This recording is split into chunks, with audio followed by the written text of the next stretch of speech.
Hello everyone, I'm Advika Garg from New Delhi और मैंने सरस्वती विद्या मंदिर इसी साल ज्वाइन किया था in 10th grade, that to through online. तो मैं आपको SVM ज्वाइन करने से पहले की बात बताती हूँ कि जब मैं 9th में थी तब मेरा क्या था, स्पेशली इन साइंस सब्जेक्ट, कि जब मैं NCERT पढ़ रही होती थी ना, वो मेरा मोटिव होता था सिर्फ पढ़ना और मेन पॉइंट्स पे फोकस रखना। बाकी टेक्स्ट तो मेरे को समझती नहीं थी। बट अब जब मैंने ज्वाइन करा उसके बाद मेरा पढ़ाई में इंटरेस्ट ऐसा बन गया कि कोई वर्ड लिखा है ना बुक में तो वो समझना है कि क्यों लिखा है, उसका रीज़न जानना है और अच्छे से समझ के पढ़ना है पूरे बुक को। और ये तो सर ने इंटरेस्ट बना दिया है।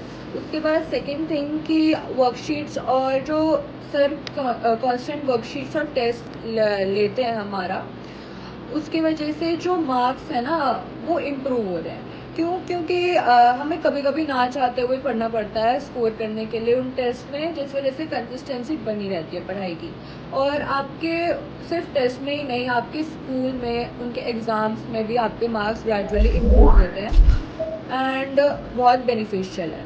और मुझे अभी भी याद है कि जब मेरा फर्स्ट डे था SVM में, I score 17 out of 50 in a chemical reactions test, जो सर ने फर्स्ट डे लिया था। और it was really shocking for me because school में हमेशा टॉप में मतलब रहती थी और माइंडसेट ऐसा था कि हमेशा अच्छे मार्क्स लाने हैं। बट उस दिन मुझे बहुत ऐसा शौक लगा।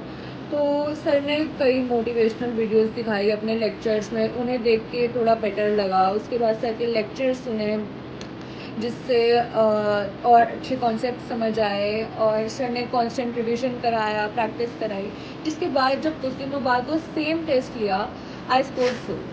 उससे समझ आया कि एक तो कभी भी हार नहीं माननी, और मतलब सर पढ़ाई के साथ साथ कई मॉरल सर से मैंने सीखी।